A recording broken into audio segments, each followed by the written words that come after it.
NSO Malayinkeezhu karate ക്ലബ്ബിൽ സ്വാതന്ത്ര്യദിനത്തിന് പതാക ഉയർത്തി.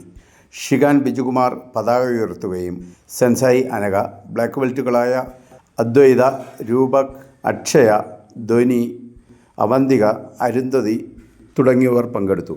കുട്ടികളുടെ വിവിധ കലാപരിപാടികളോടുകൂടി ആഘോഷിച്ചു.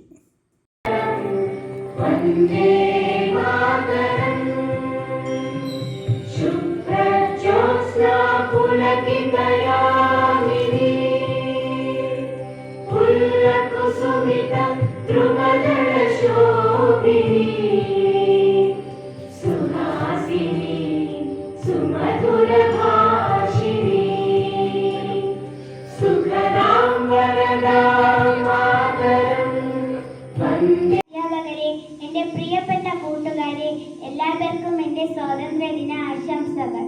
സ്വാതന്ത്ര്യം തന്നെ ജീവിതം, സ്വാതന്ത്ര്യം തന്നെ അമൃതം. പാരതന്ത്ര്യം മാനികൾക്ക് മൃതിയേക്കാൾ ഭയാനകം. ഈ വരികൾ പറഞ്ഞുകൊണ്ട് തന്നെ ഞാൻ എൻ്റെ വാക്കുകൾ തുടങ്ങട്ടെ.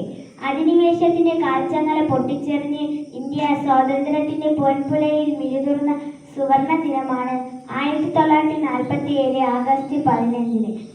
ഇന്ത്യ ചലച്ചിത്രത്തിന്റെ വർണ്ണലിപികളാൽ എഴുതപ്പെട്ട ദിനം എന്നാണ് നാം ബ്രിട്ടീഷ് ഭരണത്തിൽ നിന്ന് സ്വാതന്ത്ര്യത്തിന്റെ പൊൻപുലരിൽ മിഴിതുറന്നത്. വിദേശ ശക്തികളുടെ കരങ്ങളിൽ ശ്വാസം മുട്ടിക്കഴിഞ്ഞ ഭാരതം സ്വാതന്ത്ര്യത്തിന്റെ പൊൻപുലരിൽ മിഴിതുറന്ന സുദിനം. അതെ, നമ്മുടെ രക്തവും വികാരങ്ങളും അരിമണി ഭിന്നതകളും കലഹങ്ങളും ഇല്ലാത്ത ഒരു ഇന്ത്യയാണ് എൻ്റെ സ്വപ്നം, നമ്മുടെ സ്വപ്നം. ആ സ്വപ്നം ഓരോരുത്തർക്കും സാക്ഷാത്കരിക്കുവാൻ സാധിക്കട്ടെ എന്ന് ആശംസിച്ചുകൊണ്ട് നിർത്തുന്നു. നന്ദി, നമസ്കാരം. ജയ്. ബഹുമാനപ്പെട്ട അധ്യാപകർക്കും സഹപാഠികൾക്കും എൻ്റെ വിനീതമായ നമസ്കാരം. എൻ്റെ പേര് ദീപിക. 1947 ഓഗസ്റ്റ് 15 ബ്രിട്ടീഷ് ഭരണത്തിൽ നിന്നും നമ്മുടെ രാജ്യമായ ഇന്ത്യ സ്വാതന്ത്ര്യം നേടിയത്. ആ ദിവസത്തിന്റെ ഓർമ്മയ്ക്കായിട്ടാണ് എല്ലാ വർഷവും ഓഗസ്റ്റ് 15 നാം സ്വാതന്ത്ര്യദിനം ആഘോഷിക്കുന്നത്. ഇന്നേക്ക് 79 വർഷം തികയുന്നു. ബ്രിട്ടീഷ് ഭരണത്തിന് പോരാടിയ മഹാത്മാഗാന്ധി, ജവഹർലാൽ നെഹ്റു, സുഭാഷ് ചന്ദ്രബോസ്, ഭഗത് സിംഗ് തുടങ്ങിയ ധീര നേതാക്കളുടെ ഓർമ്മയ്ക്ക് മുന്നിൽ നമുക്ക് പ്രണാമം അർപ്പിക്കാം.